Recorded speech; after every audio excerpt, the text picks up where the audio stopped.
cost-benefit analysis, and they say, you know what? I think it's time to pack up and leave. And that's when they'll leave. Otherwise, of course, they're going to do nothing. But that's always the case. God helps those who help themselves. You gotta, like Fannie Lou Hamer said, you gotta get up out of your seat and do something. Don't expect, and you know, Fannie Lou Hamer was a very religious woman. And she goes into the church and she says, as a religious woman, you have to get up off your seat and do something.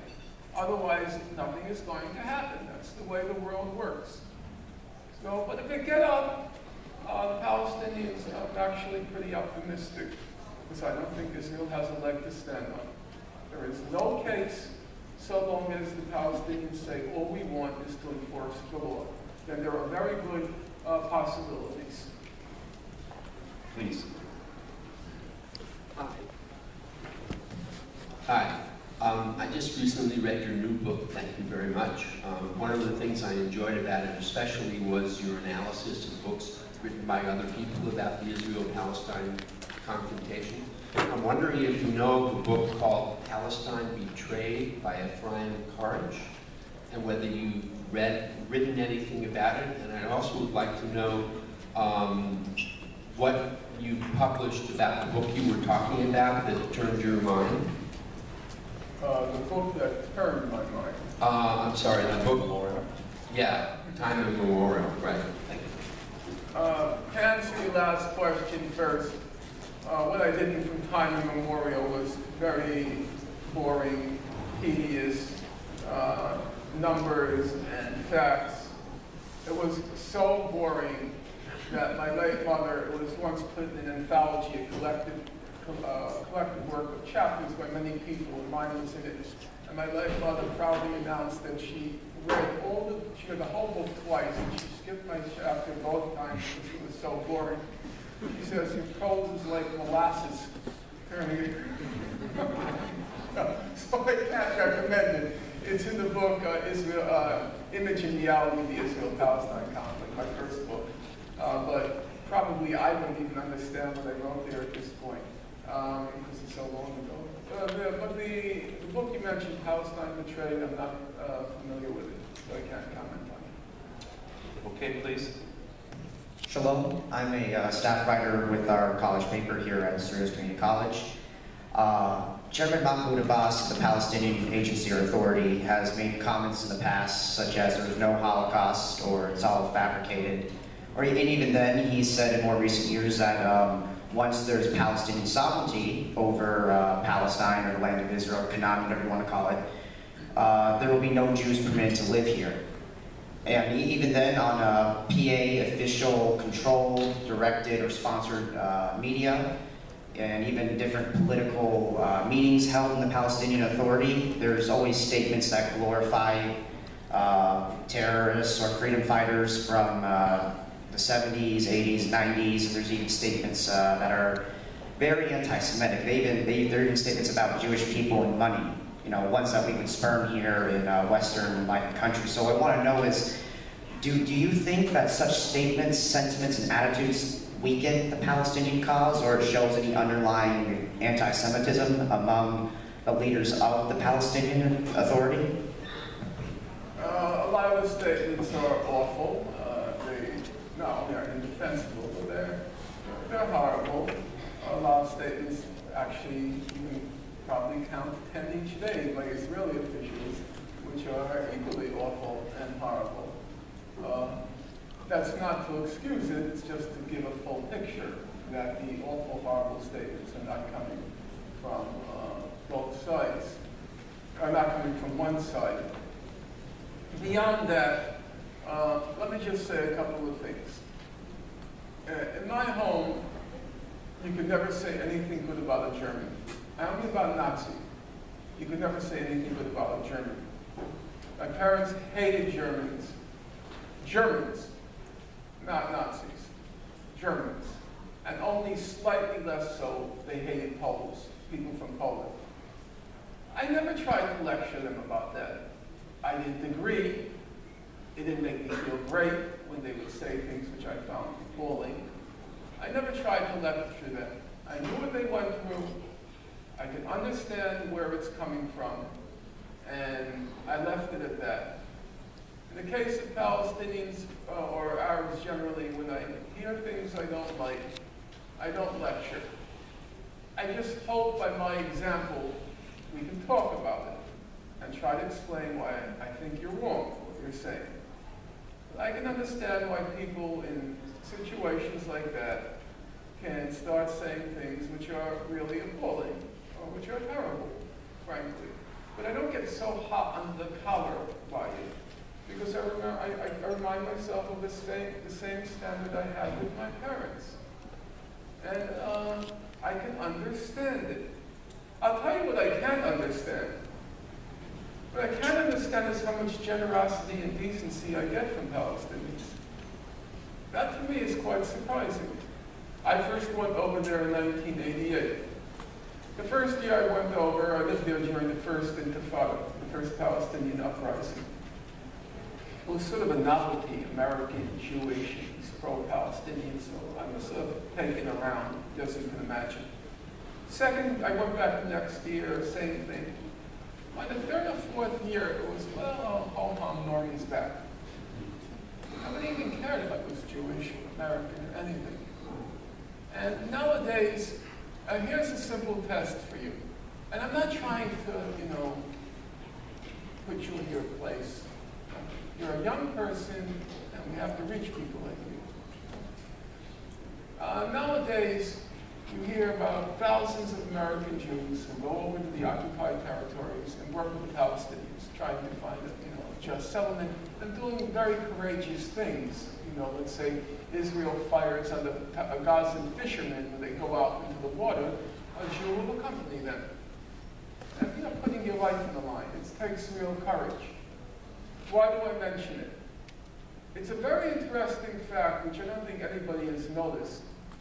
There has never been, and I followed quite closely, a single case of a Jew who went over in goodwill, in good faith, and came back and said, oh my God, I was wrong, they're all anti-Semites. It's never happened. You've had by this point thousands of Jews who've gone over under this program called ISM, International Solidarity Movement, one of whose founders, incidentally, Adam Shapiro, is Jewish. And ISM consistently, about 20% of its volunteers, the International Solidarity Movement, about 20% of its volunteers are Jewish, or have been Jewish. So, you can guess that if even one of them had gone over in good faith and then discovered these are all Nazi-like anti-Semites, you know that all the Jewish organizations will be sending that person on all the college campuses to give lectures and talks. All the Hillels would have that person. A Jew who goes over in support of the Palestinians learns the truth. It would be all over the place. Now here's the interesting question. Can you name one? One. It's never happened. I don't want to speak about places like Saudi Arabia, but in places like Palestine, where they've had, at this point, a fairly rich interaction, personal interaction with American Jews, you don't see very much anti-Semitism. There is doubts.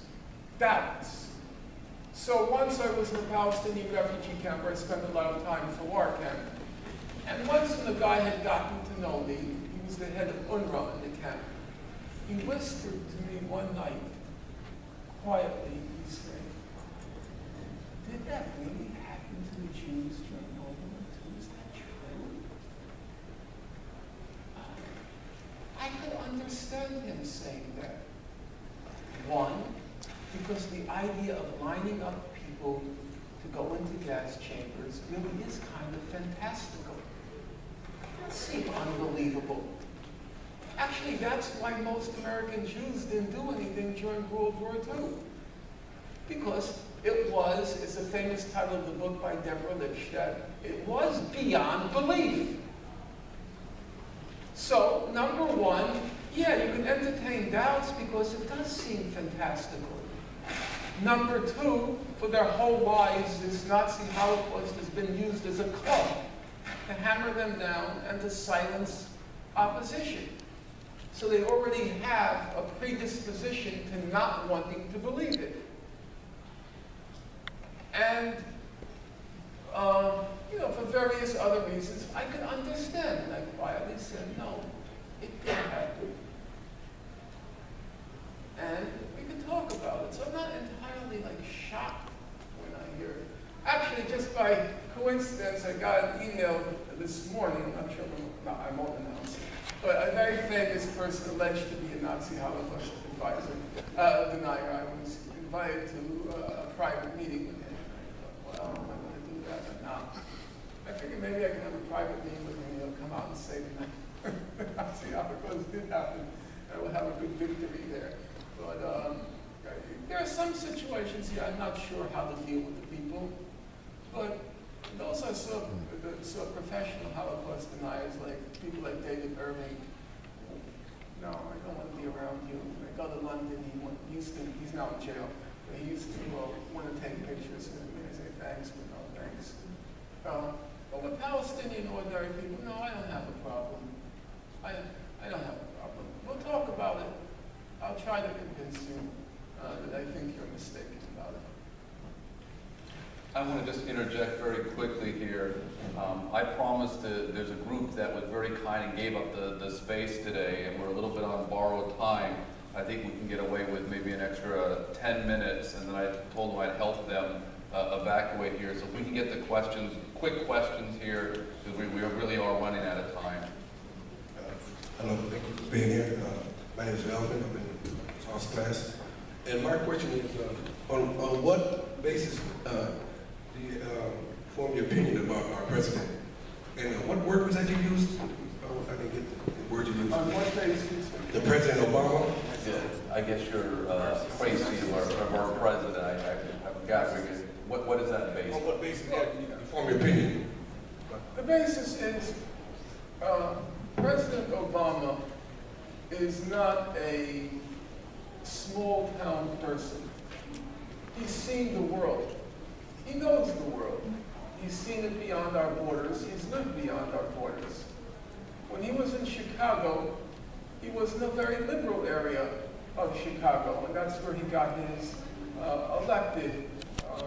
I lived in Chicago at the time, so I know the sorts of people, his community. And he had, you know, his neighbors and friends were people like Rashid Khalifi, the Palestinian professor at Columbia University. He knows the truth. He knows the facts. He knows who's in the right and who's in the wrong. And then he goes to these conferences and he says, Israel, we've got your back. And he'll say things like, I can understand what Israel does. If I had 2 daughters, okay, I would do the same thing as Israel. Okay. And if you have 2 daughters, what about the 350 children that were killed in Gaza? If you have 2 daughters, what about their rights? And this ceaseless, this endless pontificating about what the Palestinians have to do. Now, Bush, if he were to say all that, I actually think he'd probably believe it. I don't believe it. No, he would. He would. His range of experiences, his worldview is roughly the size of a football stadium, in the most literal sense. But that's not Obama. He knows about the real suffering of the people of Palestine. So it's just pure cynicism, pure duplicity, and this endless speechifying. I'm not going to hold a double standard for him. When he was running for the second presidential term, he had his handlers put out. He wanted to show that he was a military leader, like Romney. So what did he do? he had his handlers put out the story, how he sits around each week with the equivalent of baseball cards, deciding who to kill with his drones. He was boasting. See me, I'm a real tough military leader. I sit around in a room in my office and I decide we'll kill him, and we'll kill him, and we'll kill him, and well, maybe we'll kill a few other people around him, and maybe his wife and his kids. And that just goes to show how tough I am. He's a murderer. And I'm going to give him a special dispensation? No, he's a murderer, and that's the facts. And the drones have killed now, the estimate, around 4,000 people. And almost all of them, there are a few hundred under Bush, but then the numbers start climbing in the mid-thousands under Obama. And we're going to give him a special dispensation because of his smile or his ethnicity. Forget it. I said before, there are a lot of rotten, lousy Jews. There are rotten, lousy people in every ethnic group. And as my late mother said, good people and bad people. And the rest, I'm not interested in. Good afternoon. I'm a student with Dr. Haas. A couple of weeks ago, I read an article talking about how Israel is taking out business from Palestine in order to bring down their economy. I want to know what it takes on that. Well, basically, it's a complete myth that there is a Palestinian economy. How can there be an economy? Israel controls what goes in. Israel controls what goes out. Israel controls what things can go in for your business, what things can go in even though your business needs them, we're not letting it in. There is no economy. How can there be an economy? In the case of Gaza during the blockade, Israel barred chocolate from going into Gaza because chocolate is a lethal weapon. You don't know how many people bombs have killed. They barred chips from going in. Well, we all know what Lay's potato chips can do. That could kill you. I don't mean long-term death. They barred baby chicks from going in, those eggs. God only knows. When you have that kind of control over another people, it's a total myth to even talk about an economy in places like that. What you have is charity, international organizations sending in money. Even if you look at the last International Monetary Fund report, World Bank report on the economy there, they say since 1994, everything's been going downhill there. It's a complete disaster. Not to mention the fact that 50% of Palestinian land, 50% of the West Bank, is now controlled by Israel. Palestinians have no access to it. Half of the land, they have no right to even step, literally, they have no right to step foot in. Israel takes 80% of the water from the West Bank. People here have, I don't know what it's like in Central America or in Mexico, so I don't know what the water situation is. You do not know what it's like with water over there. It's not really to be believed. You can have a pile of dishes this big in a sink. I saw it, I lived there. And then the woman in the house, because she does do the dishes, with amount of water this much, really, she has to clean all the dishes. Now, you know what's even more sickening? The water is being taken underground by the Israelis, because Palestinians are not allowed to build wells there. It's against the law to build a well. And then they come in their big trucks and they sell the water back. They're stealing the water and then selling it back to the Palestinians. They have to pay for their water. Pay it to Israelis who have just stolen it from them. That's the daily life. So in that context, no land, no water, no control over your borders, no control over anything, to talk about an economy is ridiculous.